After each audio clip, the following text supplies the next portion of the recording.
I'm Josh. I'm Cody, and this is Beer Babes Boycana. Do you have an anecdote? Sure do.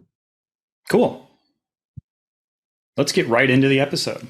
We're here because this show is missing the most important piece of TCG content, and that is straight white men. I don't play Lorcana. Yeah, me neither, except when Katie makes me. Doesn't matter. Won't stop us from sharing our opinions as facts.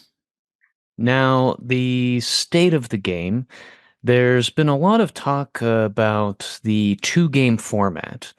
Honestly, this change is making me physically ill. Oh, same. I had to call off work. So you're going to play in the set championship? The set championship. There's some sort of championship coming with a fancy card with a little blue guy on it. Oh, yes, of course, I would be perfect for that as long as it's, a man up there doing the job. Oh, it will be. No way a woman makes the top eight. That's Yeah. right. Yeah, no, I watched a YouTube video. Like, I guess I skimmed through it like a week or two ago, so I feel pretty prepared. Yeah, I definitely, I get the gist of the game. You have, your attack and defense, I got it. I got it in the bag. It's Magic with Mickey Mouse. Been playing that for 20 years. Magic with Mickey Mouse. I definitely got that. Game's a piece of cake, yeah. No, I'm pretty confident I'll get a few of those little blue guys. I don't remember what movie he's from. Probably haven't seen it. But yeah, definitely going to get some of those. Flip them for cash. It's going to be a good day. Good day. Yep, definitely. Yep. So what's your strategy when you go into an LGS and you sit down across from your opponent? You just like stare into their eyes? I try to make them feel as uncomfortable as possible. Same. You have to establish dominance. You got to be the alpha. Yeah. I try to touch them as well. That's a must. I don't fully go touch, but I definitely go for trying to touch. Like when you go to grab the dice and you just kind of bump them, it's like, I'm winning this. Yeah. Yeah. I get that. That's why normally when I come in, I sit down. I'm always sleeveless. Always sleeveless. So you can show off the guns. Show off the... You see that? You see that right there? What's that say? RTA. RTA, that's right. You know what that stands for? I sure do. Yeah, it's right. It stands for respect the alpha. It's just a reminder for them to always remember to respect the alpha. Respect the alpha. Yep, yeah, that's right. Yeah. That's right. Yeah. So we got a few other questions in here. 2-game format. We already talked about that. No, we didn't. Listener questions. Let's see. Listener question here. What's your opinion of the modern storybook style developed by the creative team and piloted by Nicolas Collet? Nicolas Collet. Yeah. I don't know who that is. Let me. Yeah, I don't know. Do a little Googling here. Oh, okay. I see some of this art. Yeah. Yeah, it's not bad. It's not bad. What are your thoughts? It's a little too cartoony for me. I get it. Yeah, I could have done better. I agree. Yeah, definitely. That was our only listener question, so we'll just jump right into Dude of the Day. Who do you got? Oh, well, I'm thinking Gaston. I really think he was wronged in Beauty and the Beast. Oh, definitely. His girlfriend cheated on him with a beast, and he was just trying to save the town from a hideous monster. Hideous monster, I agree. No, he was the hero of that story. Yeah, really disappointing what happened to him. Damn tragedy. My Dude of the Day over here is the Mouster, played by The Rock, another alpha. Definitely an alpha. You know an alpha when you see it. Yeah. Yeah, the Dude of the Day, I got that brilliant idea, of course, from a woman, and I took it as my own. Oh, brilliant. That's where all my great ideas come from. You know it. Yeah, so let's discuss some of those difficulties of being a man in the TCG space. All right.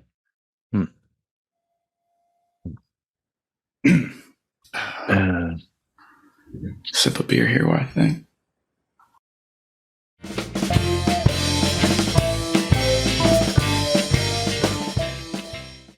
And scene. I love it. And scene. Wow, that was really great. I'm so sorry that we didn't do more of it. I feel like we need to say that was satire. Do we need to say that? Was it clear? I think it should be clear. I think so. Right. So what are we talking about today, Ka? Oh wait, should we do our intro? There was already an intro done, but we should do ours. Okay. Hey everybody, I'm Katie. I'm Becky, and this is Live, Laugh, Lorcana. What's on the docket today? I was going to ask you first. I don't have a docket. You know I don't have a docket. Okay, well, I figure the things that I would talk about are things that are already on your docket, so we figure we can just go with yours, such as championships, such as challenges, such as comprehensive rules. So go ahead. That's pretty much all of it. I was also going to talk about 2-game format a little. Please.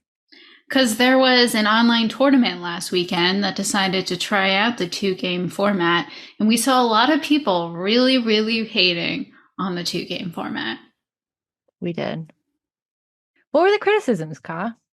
Yeah, it's interesting because one of the ones that I saw a lot were that they hated drawing every match and they wanted a decisive winner of every match. And that it was very unsatisfying to not have a winner of a round. What do you think about that, Becky?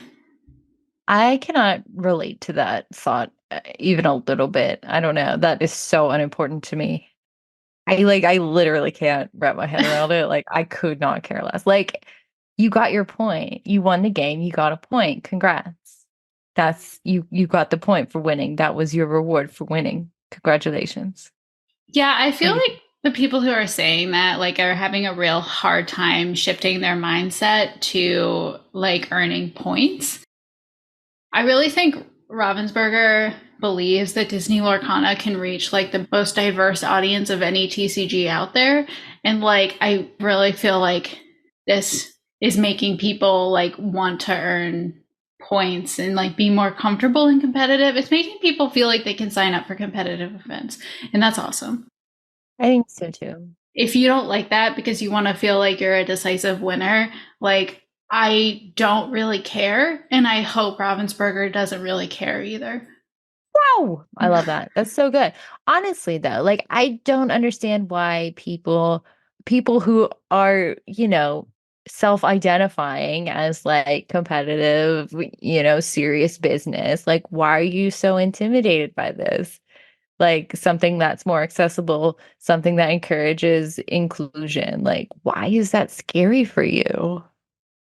I was talking with Wybreezy about the 2-game format last night, and the people in the comments didn't like it either. And one thing Breezy suggested was that that the extra point is superfluous. What do you think of that? Yeah, I saw a lot of people complaining about the bonus point, like it's being one of the biggest points of contention. And it's interesting because we in this house have been wanting a 2-game format long before it was announced. I've told you this before, and like the extra point was definitely not part of it. We always just thought it'd be like a game per win. So I was surprised by it, but also I didn't do any research. Ravensburger did research. They did like test tournaments under NDA, and they concluded that the extra point was necessary, or at least they preferred it. I assume they want the extra point because like to 2-0 someone, like win on the play, win on the draw, it's very decisive. So I'm thinking that they want to get those people, like push them even further in the standings, so you're more quickly starting to get matched with people who are about the same skill level as you. That makes total sense to me. That's the other thing. I think it's a little bit premature to be so critical of it when an online tournament was literally the only time it's been like played on any sort of scale. And it's not the same as a paper tournament. It's just simply not. So people are saying like, oh, 50 minutes is way too long. Yes, 50 minutes is probably too long. But don't tell me, you can tell me how long it should be when you didn't have to shuffle, you didn't have to handle dice, you didn't have to move cards around at all. You have no idea how long it takes. Yeah, I think that's super fair. So I think everybody who's feeling particularly unhappy just needs to like sit down for like a couple weeks, see how things work, and then maybe you can come up with well-formulated complaints about it other than it doesn't make me feel good. Fair, fair.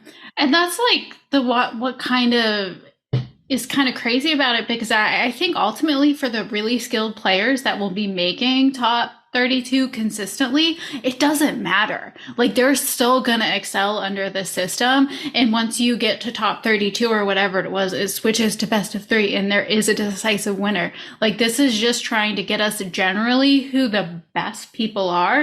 And it's going to do that. So I'm not sure why the competitive people are so mad about it, to be honest. They hate it. It makes them feel sick. I mean, hard to argue with that logic. And then next thing, set championship. Did you have anything in particular you wanted to talk about set championship? I signed up for one. Very nice. I signed up for 2. One of the ones that I also signed up for? Yes. And You're going down. Oh, go ahead. No, I love that energy. Keep bringing that.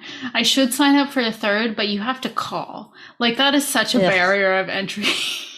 Honestly, what year is it? There's a listener question about that, so we can talk about it later. So I will say one thing I wanted to talk about is there seem to be a lot of casual players on the fence about whether or not they should sign up for a set championship. What do you think about that? And I'm probably going to just say what you said when we talked about it. Is that okay? Go. Okay. So the reason people are on the fence is because they feel like, it's unlikely that they will make top 8. And I get that. I don't think I'm going to make top 8, but that's not necessarily the point. Going into a tournament like this is your first tournament is highly unlikely you're going to break to the top 8. But the thing about tournaments is you get better with experience and exposure to the environment and playing people who are good players. Playing good players makes you better. And so I think going to something like this, even if you're a casual player, is like a really great experience for learning, living, loving, Lorcanaing. Exactly. It's a great way to test yourself, even just to test if you like that kind of more competitive environment. You get to spend the whole day playing Lorcana. Like, where's the bad? Like, just go, have fun, and give it a try. Yes. So go forth and set championship. And I know a lot of people don't think they're like good enough or whatever. If you're even thinking about it, I know you're good enough. Just sign up. You can do it. Have a good time. Let us know how it goes. Yeah, let us know how it goes if you go. Because I mean, this will be everybody's first set championship, but it could definitely be a lot of people's first like quote unquote real tournament. And so definitely let us know how it goes for you if we go. Becky, you are famously a casual player, but you sent me a text a few weeks ago probably a week ago. I have no sense of time. That says, now I have 3 weeks to prepare to win a set championship. You said to win. Wow, such misplaced confidence. Wow, look at her. I love that for you. I was so excited to get that text. I am probably just going to be like rooting for you though. So I'm there to support you. Yeah, I'm not expecting to do. I'll say that maybe I'll get a top 8, maybe. But then prizes are only top 4. So it would be very me to get to top 8 and then like the first elimination round of top 8 get out before I could actually get a stitch. That would probably be the Katie move. So I'm ready for it. Oh, you know what we should talk about? This is kind of unrelated. Actually, it's extremely unrelated. We have concluded our portion of the Glimmer Gauntlet. Do you want to talk about it? Oh yeah, we can talk about it. You first. Okay, so that was a ride, the Glimmer Gauntlet. Okay, I got Ruby Steel. And I worked on that list for way too long. And I finally got a list that I was pretty happy with. And then I found out my first round opponent was on Emerald Amethyst. So I built an Emerald Amethyst list and I was playing into it over and over. And I lost again and again and again. So I hedged everything into this one matchup. I decided I was going to, just try to get through round one and make a Ruby Steel list that could beat the Emerald Amethyst list that I built, which was pretty heavy discard, and it ran that Ursula that peels songs. So I ended up cutting all the songs. I ended up, because of the discard, I never have cards in hand, leaning really heavily into Beast Mirror, and then that caused me to basically cut all the uninkables so I could be inking and using Beast Mirror. And I got to the point where I was winning in testing a third of the time. And I went in to the Glimmer Gauntlet knowing I had to be very lucky to win round one, or that Blake had to have a worse Emerald Amethyst deck than I built. But he didn't. He had a better one. I didn't have Cloud Kicker in mind. Can you believe? Anyway, I lost pretty terribly in the first round.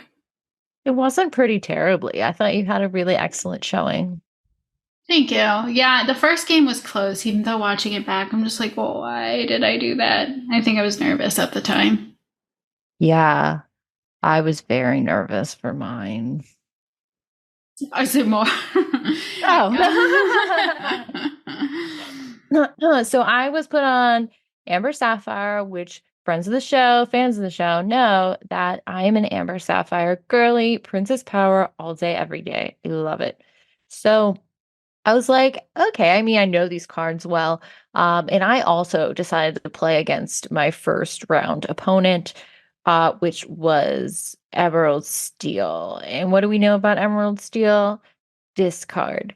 We know we got a ping pong attacky attacks, but also not a lot of heavy damage dealers. So my strategy was, my list was called Big Butts and Bodyguards, where we got, high butts and bodyguards, as the name implies, and also high lore on these babies. So I kind of went with that. That was my main strategy. And then I used a Jasmine, Queen of Agrabah, Rapunzel Sunshine in with Rapunzel Gifted Artist to make a little card draw engine for myself. And you know what, Katie? If I had played better than I did, I think I could have had it. It was really close. You had a very close match. It wasn't the deck that was the problem. It was me. I still think you could have put in popsicles and really spiced it up. But No. Everyone was telling me to run popsicles who knew I was running Sapphire, Amber. Everyone was like, gotta do popsicles. You gotta do No, I don't have to do popsicles. I hate being told what to do. I will not. I am obstinate. No popsicles will grace my deck. Thank you. And they didn't. And I could have won still. But I'm just like, I was nervous. I make poor choices often in life and in Lorcana, and it didn't work for me. But that's life. I think you did great. I was really proud of you. It was the hardest I ever saw you try at Lorcana, and that was cool. And you were excited about your card draw combo, and it was a good time. I think I had some really good stuff. I had McDuck Manor, which was really got me the win on my second game. And I had, my little support buddies. It was just really good. I put together something really special, Katie. Mm-hmm. Anybody who looked at my list would be like, no, but no, it was I thought it through. I worked really hard on it. I think it was a really good idea. And I love it. And I might even adapt it to be my regular deck for League and stuff. We're always so different. I'm like, I want to throw all of these cards away and never play them again. So. I like my special deck. I'm going to throw some Grandpabbies in there. It's going to be Mwah, chef's kiss.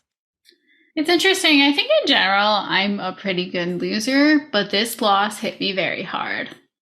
Because you worked so hard. I worked so hard and I was so stressed, and I became very preoccupied with this idea that even though we had 6 women in the tournament, that no woman would ever beat a man through the course of the tournament. And I wanted to do everything to stop that from happening. I just wanted one of us to beat a man. And it's like such a dumb thing to focus on. But like I put so much pressure on myself to do it.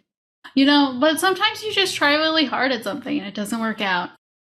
I've never been more proud of you, though. I thought you did such a great job. I was really rooting for you, and your match was casted beautifully. And I'm always so proud of you.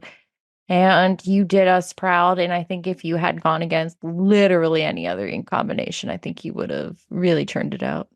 Yeah, I don't know if that's true. I also didn't play well a day of because I do get pretty bad nerves. And webcam is extra nerves. Is there a reason? Because like you're not facing the person, or you know that other people will be watching, or the purpose is for other people to watch, so I become so preoccupied with making sure, like, I don't know. And then there was like this whole talk in the, Glimmer Gauntlet chat about how let's make sure everyone knows we're not cheating, so let's keep our hands in the shot at all times without tipping the cards to camera. And I spent a lot of time practicing that and so much mental energy on keeping my hands in. Like, I'm not even joking. Like, I know I wasted so much brain space being like, okay, I have to keep my cards in the shot without exposing them to the camera. I get that. I'm so sad. You just hate to be perceived. I do.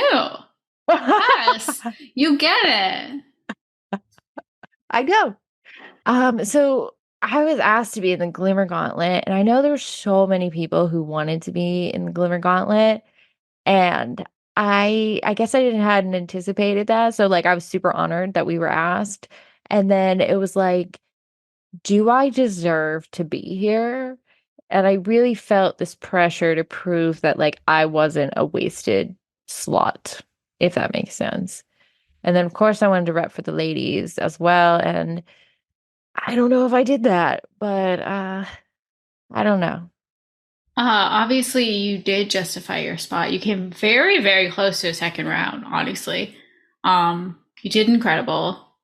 And also, you never have to justify your spot. If somebody invited you, that's your spot. And just own it. Okay. Next, we're going to talk about the rules. Did you try reading the rules? Oh, first, we got comprehensive rules for Boycana. Hey. Did you try reading them? Yeah. How far did you get? What did you think? Tell me everything. I mean, I just skimmed it. I don't know. It seemed like regular stuff. You skimmed the whole thing? All 31 pages? Maybe I read the wrong document. What did you read? I read the Lurkana TC. Oh, this is an old document. Didn't read them. Oh, hey, look how cute. Oh, it's a big document. This seems like regular stuff. It's pretty it's pretty regular for the most part, yeah. I'm reacting to your faces. Did you have some standout like things you're like, I don't know about this? I heard a lot of people talking about different things like, what was the thing about that nobody does? Oh, you're supposed to like say the card you're gonna play, then do your ink or whatever. Yeah. A lot of people were surprised by that. Flesh and Blood is like that. You always reveal the card and then pay the cost. So that was not a shock to me. But also something I wish I knew before I made myself stop doing that from Flesh and Blood. Yeah, right? Now you got to relearn it. Yeah, nothing really surprised me too much. I'm super glad to have the rules because it's really nice when you're trying to figure out a rule interaction to be able to point to a written rule and be like, okay, this is why it works the way it does. But honestly, I had a hard time reading them. I don't know. I feel like it's like lawyer speak, where it's like just explaining things for the sake of having definitions, which is important. Yeah. But so boring to read straight. Yeah, I'm really bad at reading stuff I don't want to read. Yeah, that's why I wanted you to try. I just wanted to see if you could get through them. I feel like I could. I don't know. But what would I retain? I don't know. Probably not much. Mm-hmm. Did you have anything else to talk about before we go on to listener questions? Oh, can you tell me about your stonks? Tell the people about your stonks. No, that's true. I put in a big TCG player order the other day. And it was just so unfortunate because my husband walked in the room and he's like, TCG player, what are you buying? And he comes over and looks at my cart and it's like $500. I'm like, I'm not doing anything. But yeah, he was like, do you really need all of that right now? And I was like, no. But some of it could only go up. And like I was pointing to like the Shenzis in my cart. I'm like, this is a super rare, but it's like so cheap right now. But like, who knows how expensive it's going to be once they, spoil a hyena any day now in set 4. So like, I have to get this right now. I think that's totally legit and I love it. And you should share these thoughts with me as well because I love stonks. I mean, to be fair, I'm just a completionist, so I would want 4 anyway, even if it never goes up. So I rode the Lucky Dime train recently to fortune and fame. I just had to buy 4 of those because it's the one legendary I didn't open. Oh, really? Yeah, not a single one. I have 6. Shut up. Do you really? I do. Oh, I should have bought some off of you. I pulled 2 and then I bought 4 for like $3 a piece. Should have bought them from you. Listener cues? Yes, but if you're in our Discord, we collected questions for a special guest. That is going to be next episode. So get ready for an exciting interview next episode. Woo! Now for some listener questions. Rebecca at Lorcana Illuminary says, why do you think there aren't many women CCs in Lorcana, and why does it seem like there are some who start up but then kind of drop off? Yeah, Rebecca asked this when we were talking to her because I had noticed a lot of the creators that we featured in previous episodes are not actively producing content. Obviously, a lot of them are, but, some of them aren't. Yeah, you go first. Okay. So, of course, the space is predominantly men, but I do feel like women, just talking gender specific, we just discussed about how hard it is to be perceived. And I feel like being a content creator is kind of like having a lot of eyes looking at you. And I also feel like there's this sort of, like, you and I do this podcast. We do a couple other small things, but like we don't invest like a ton of time into this because it kind of feels like we can't. And feel free to cut this, but like there's no real return on this time. I mean, we have a beautiful community, beautiful friends, whatever, but I feel like so many of the men content creators can feel like they can invest like hours and hours and hours and hours in this, and like they don't need to have a return. They don't need to see like growth numbers, whatever. They just are happy to do it. But that's just what I think. Like, I can't invest a ton of time in this because I have other stuff going on. I don't know if that made any sense, but do you see where I am? So I think you're making like women tend to feel like their time has to be more productive than men do. Is that kind of? Yeah. I do kind of agree with that. I also think to some extent it's just that there are more men in the community, and also there are more men that are already invested because they've played other TCGs. A lot of the women in this community, this is their first TCG. They're kind of dipping their toe, so it's a lot to just jump to creating content. As for content creators falling off, I actually don't think that's unique to like women or gender minority creators. I think a ton of people start YouTube channels, podcasts, whatever, don't follow through Because exactly what you said, it's a ton of time. It's a ton of effort. It's money. Like we're putting money into this, into our hosting, into our editing software, into the equipment we have. Like you invest so much in content, and for most people, you get very little back. We're kind of like exceptions to the rule, and then we have this amazing Discord community that gives us all this amazing feedback about every episode we do. That is not a normal experience. That was so much better than what I said. It's hard to stay motivated, I guess. I imagine that it would be hard to stay motivated when you don't get good feedback from, the community, the powers that be, like all this stuff. Yeah, so this is just like if you are watching a YouTube video or listening to a podcast and you like it, just like a quick, great video, like anything, just so people don't feel like they're yelling into the void, I think is helpful. Just For sure. I do want to kind of acknowledge, because she did ask specifically about women. Obviously, we have interacted with a lot of female and gender minority creators in the community. There sometimes is a feeling that Lorcana content creation is a bit of a boys' club. 100%. Oh, 100%. 100,000, quadruple billion %. 100% is. Anyone who tells you it's not is lying. I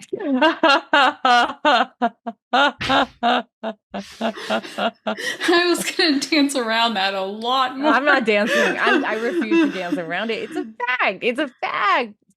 It's a fact. Come on.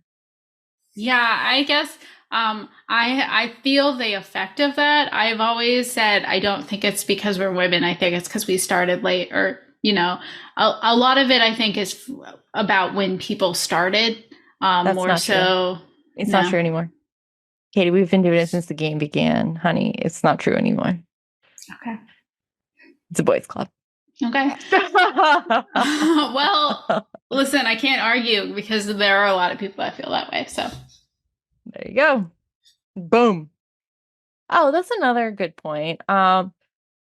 If you are a person who cares about other people's content and you're a content creator, like share that stuff, boost people up, even off of public and interacting with those people, like check in with them, like see how they're doing, like like make a real community. You know what I mean?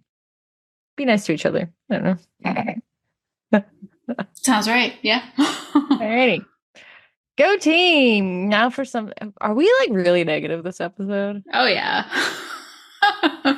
We're not jaded though. Like we're not. It's just this stuff that's coming up. It's like giving us a bad attitude. It's not like I don't think we have a bad attitude. I think we made peace with a lot of this a long time ago. Yeah, it's just realistic. This is just how it is. Alrighty. Tempest George asks, have you seen the TV series of Tangled? A bunch of the characters and lore would be great addition to Lorcana. Have you watched this previously before you saw this question? No, I hadn't actually. Had you? No, I had not. But it's like super cute. Did you watch some of it? I watched clips of it. And it's cute. I just remember when Jess was here, she Oh yeah, Jess was a big fan. Yeah. It's just I think the art style is really cute. There's some fun little characters. I don't know. I would love to see it. I like that idea because there's been like a lot of shows based off of Disney movies over the years. There's the Lion King one, there's a million Winnie the Pooh ones, there's all kinds of stuff. I like the idea of pulling from those inspired series for stuff. I think that's great. Yeah. Oh, I'd love to see it too. Let's bring it on. We love show lore. We love what's canon, what's not. I love it. Xander Archer asks, would you want to do a live podcast of one of the challenge events or fan events? No, would you?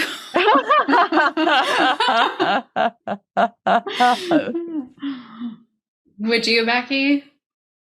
I would be down to do like little reels and stuff, but like here I'm live, like a story, like a Instagram story. Oh yeah, perfect. I'm here with whoever. Blah, blah, blah. And maybe grab some video clips to like put together in a cute little video later. But I think we're both anxious podcasters. We're both anxious travelers. And we're pretty much anxious in every situation. It's really just too many anxieties stacking up at once. I don't think we can handle it. True? Am I not wrong? Yeah, you're right. Well, also, this is going to sound kind of stupid, but like, well, actually, no, this is related. If I go to one of these events, like, I want to have a good time and I don't want to have to worry about that, if that makes sense. I'm 100,000% with you. Like, I just want to go and try to have fun. I don't want to like have like podcasting brain on when I'm there. No, I don't want that. Also, why do you keep lying and telling people you're going to go to Chicago? This is like when we were talking to Kylie and you told her we were going to go to SCG Philly Okay, when I knew you weren't going to. I did not know that I couldn't actually go to that. In my defense. No, Katie, okay, it's part of it because I love the idea of actually doing it. It's just the practicality of doing it is like impossible. I love the idea. It's just can't happen. Or it might. I don't know. I literally hate you. No, you don't. And it's No, like I really want you to go to Chicago with me, actually. I know. I was talking to my therapist about it today. Oh, good.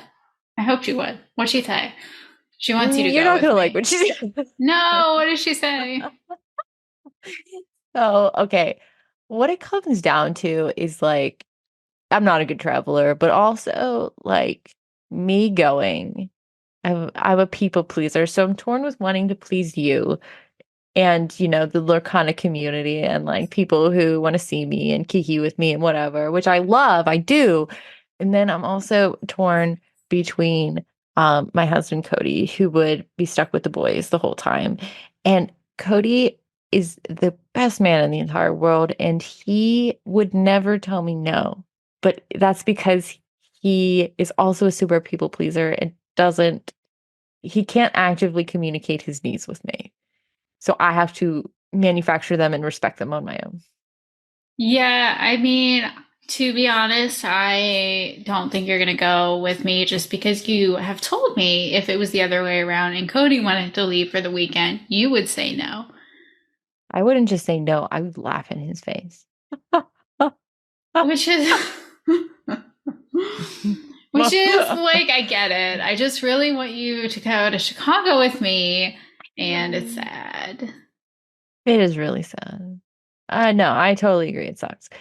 I hear it's a really easy flight, though. It's only like an hour and a half. Here, I'll just go up early Saturday morning and then leave Saturday night. Would you? Is that an option?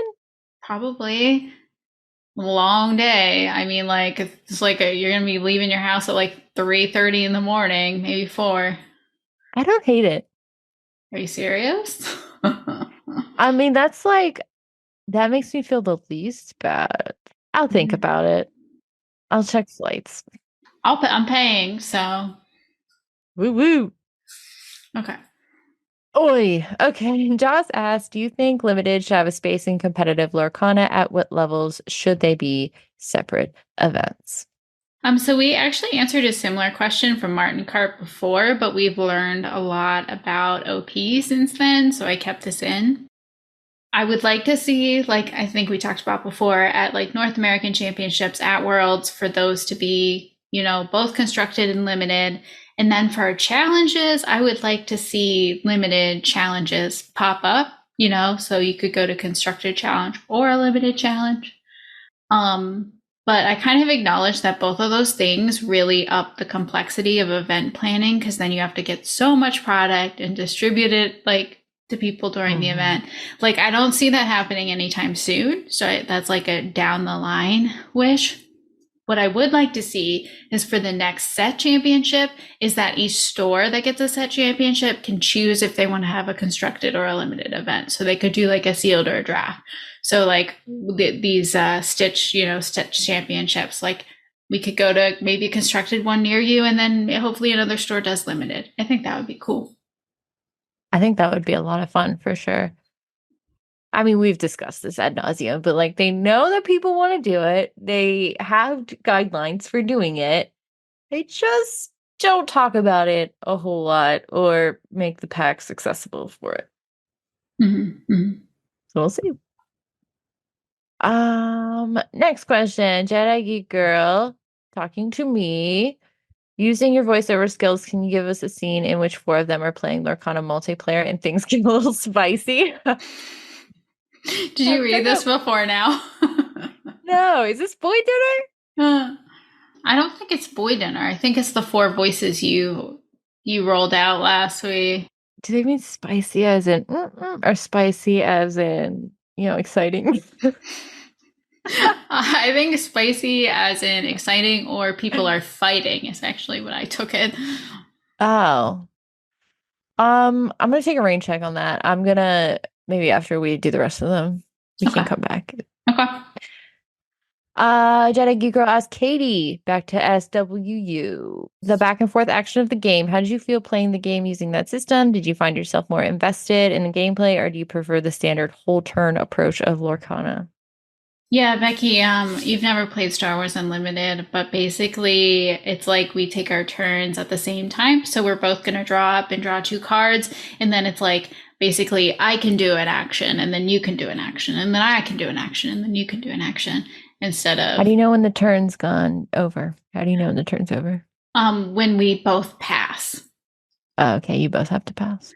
Yeah. That's interesting. Yeah, and another bit of it is as one of your actions, you can take initiative, which means you can't do any more actions, but the next turn you go first. Oh, okay. Which is like kind of spicy because sometimes it's like I'll have things on the board left to do, but it's like, oh, if I don't take initiative right now, I'm going to lose next turn because he's going to attack me directly. So, like, I don't know. It's really interesting. I'm not going to lie. Star Wars Unlimited is a fantastic game. It's a really good game. Oh, I love that. That sounds stressful to me, but I love it. I feel like you have to think more because you have to react to every action, right? I think, I don't know if I would say more, but like, I think you're more reevaluating because, like, instead of planning out your whole turn and then doing it, you're like, okay, well, depending on what they do next, I'll do next. So I guess maybe it is more active thinking. I wouldn't say I'm more invested. I don't ever feel bored playing Lorcana on my opponent's turn. Do you? Do you ever just zone out in your opponent's turn? All the time. Okay. So maybe it would make a big difference for you, but I'm watching my opponent's turn either way.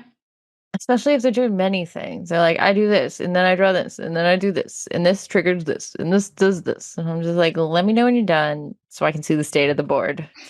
Anyway, Jedi Geek Girl also asks, what are your way too early predictions for new things or announcements that you think are going to come to Lorcana during year 2 of the game, starting with set 5? I'm so bad at predicting the future.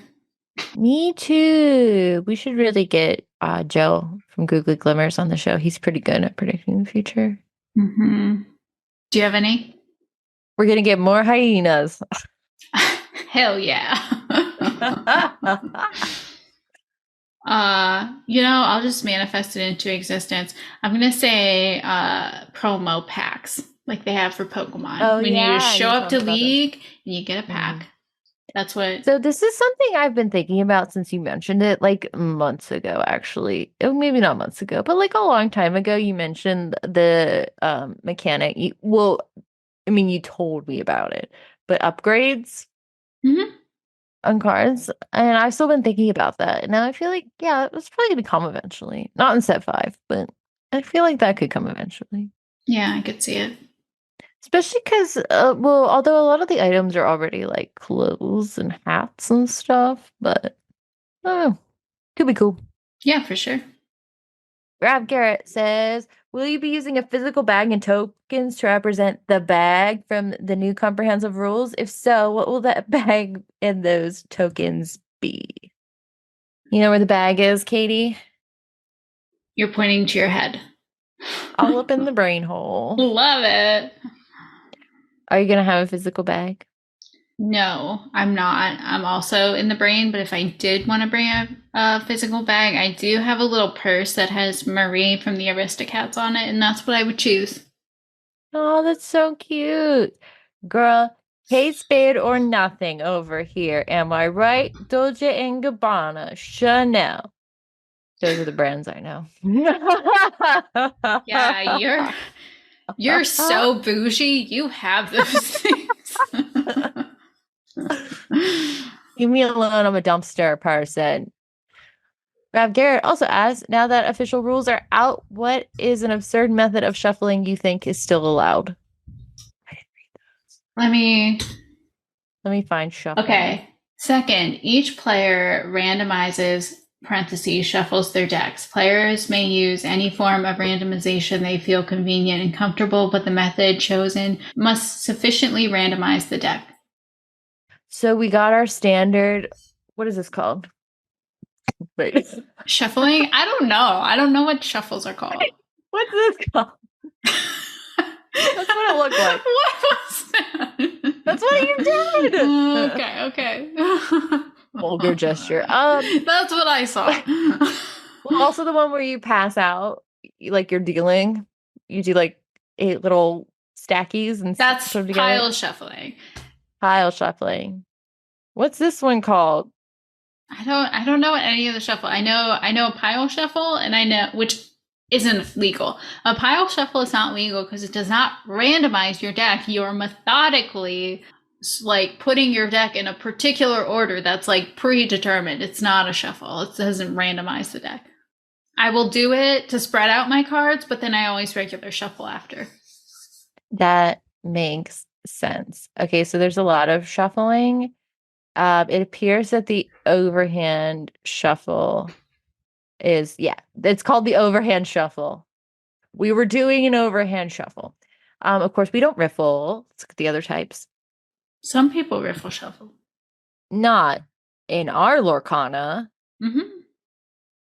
Yeah, so the washing machine is when you just spread them all out on the table and bring your hands over them, and then Perfect. That's the way to do it. it's not an official way to shuffle, but yeah, I don't know. No riffles unless your bridge is really impressive. So this reminds me of a story. You know how Josh and I are really into trading card games, right? So one year for Christmas, Josh's mom got us a card shuffler. Like, I guess they use like casinos or whatever. I don't even know. But you put the cards in, it shuffles the cards for you. I'm gonna take that to my next competitive event and use that to shuffle beforehand. I love that. Yeah, I sent you a list of shuffles. One of them includes the automatic shuffler. Nice. Oh, that thing I said about the washing, that's real. It's actually called the wash shuffle or the scramble. And then the weave shuffles like this, sideways, yeah. Okay. Anyway, all right, enough talk of shuffling. I hope we all learned something. I did. Salsa, Hukana Lorcana asks, how are you prepping for set championships? Are you going? If so, how many? What deck do you plan to play? I'm going to 1. Katie's going to 2. I definitely 3. 2, probably 3, maybe 4 if I can find a 4th. If you can make a phone call. So what you think, girl? How are you prepping? Yeah, so I took a bunch of deck lists from previous tournaments. This is actually what I normally do. Play a bunch of games with all of them, see which one is the most fun. By a lot, I mean just like maybe up to 5, just to get a feel for how it plays, decide which of those is the funnest for me, and then I just hard commit to that deck and play it for the next 3 weeks. So I'm hard committed to Amber Ruby at this point. Woo! What about you? How are you prepping? So I have talked ad nauseum about this, and this is why I've said ad nauseum twice this episode. It's weird. I have talked ad nauseum a third time about how I get really invested in my cards, like emotionally attached. And I cannot tell you how much I want to play an Amber Sapphire Princess deck in the set championships. However, I have been, modifying an Amber Steel Song list. You have? Whoa. Amber Yeah, Steel? song. I'm shocked. Do you need anything? Why? I don't know. Probably. Amber Steel is never seemed like something you were interested in before. I'm not, Katie. I told you when I want to play. Just surprised. What would you suggest for me? I thought that if you wanted to be competitive, you would try like maybe the steel amethyst, like Zach Bivens did, or do like an amber amethyst. I thought you would choose an aggro list, or even ruby amethyst aggro. No, I was wrong. It's okay. It happens. Yeah, I'd like to. Maybe I don't see me playing Amethyst Steel. You're crazy. I see it. I think Amber Amethyst is way more likely. All right. You like can get like a sense for things. Like, can you do that with like people in ink colors? Because I just feel like I'm feeling Aw. amethyst steel for you. Like, Honestly, I love that, and that's all I needed to hear. And I will make that list. You said Mr. Bivens's list? Is yeah. that the list I should do? You can watch this whole video on it though. He talks through some lines. It's not super easy to play. That's like I feel like you're like Emerald Steel girly. I was gonna build emerald steel as a backup. That's what I feel for you. Mm. I know this isn't supposed to be like astrology. I know a lot of people are immediately put off when people talk about astrology, particularly men. But I'm also boy, one of those people. Sorry. no, no. You just told me I had amethyst steel vibes, and now you're like, no, you have a star on your shirt. Come on. Is that what that is? I can't. Yeah, it's like a 3-dimensional star or a pentagram. I can't see.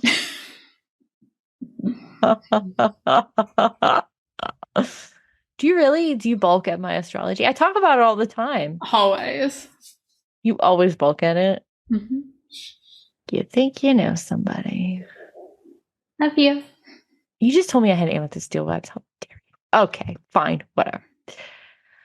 Oh, this so leads into this next question. Naturally 94 asks, I'm struggling to decide between taking a deck to set championships that I like and know well, but is susceptible to certain prevalent inks, read steel, versus one I am less familiar with, but I think could fare better in the local meta. Any advice?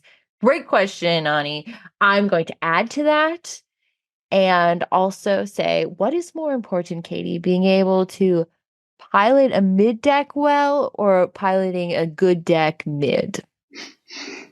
You tell me. Well, answer Nani, then tell me. Whoa. That's a hard question.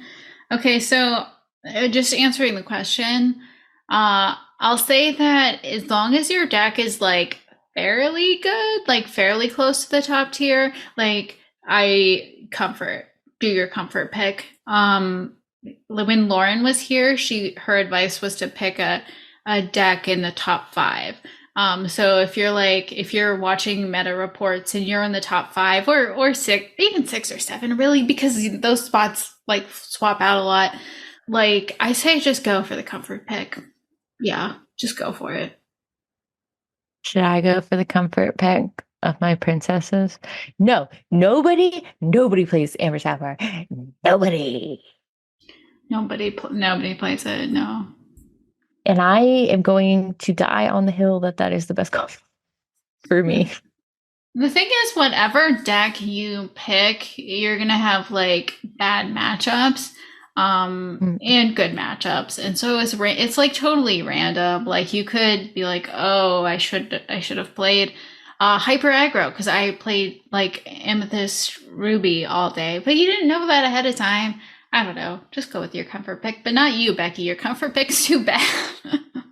Here's the thing, though, because people are like, oh, what are you playing? I'm playing Amber Sapphire. Immediately in the head, they're like, songs, popsicles. Bitch, I got neither.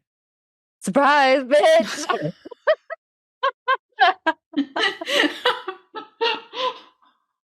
You don't know what's happening. Surprise, my deck is terrible.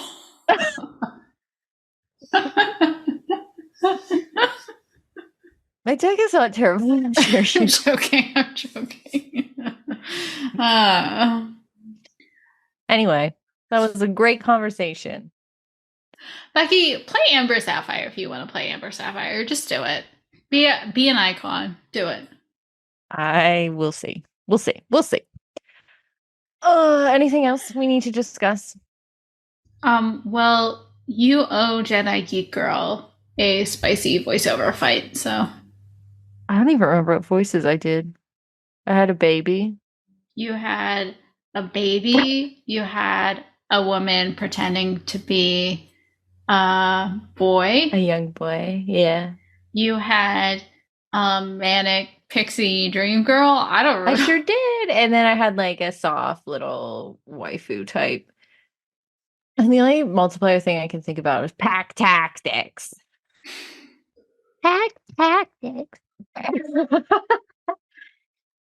Hold on. I'm just gonna riff one thing, okay? Okay. Pack Tactics is the best card for multiplayer. That's not true. Nobody thinks that. Everyone knows it's Big Tink.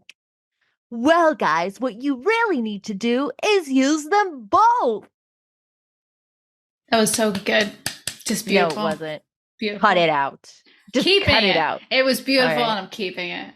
You're welcome, Jedi Geek Girl. Don't act like I never do anything for you. All right. You wanna? Oh wait, because we're not having a featured creator. Yeah, we didn't want to have a featured creator associated with Beer Babes Boycana. Unless they pitched a creator, maybe they did. Maybe they did. We haven't listened yet. I'm sure it's going to be great. Did you mention it to Josh that he should pitch a creator? Did you give him our notes? What did they talk about? I don't know. I'm worried, but it'll be fine. All right. So that's our show. Be sure to check us out on Twitter and Instagram. Check us out on YouTube. It's just this, but on YouTube. Subscribe wherever you get your podcasts. And we do have a Discord. It's a nice place. We recently added a food and drink channel. You hungry? You thirsty? We're going to make it worse. Do I say anything else? I have no idea. I don't think so. And until next time, remember to live, laugh, and lore.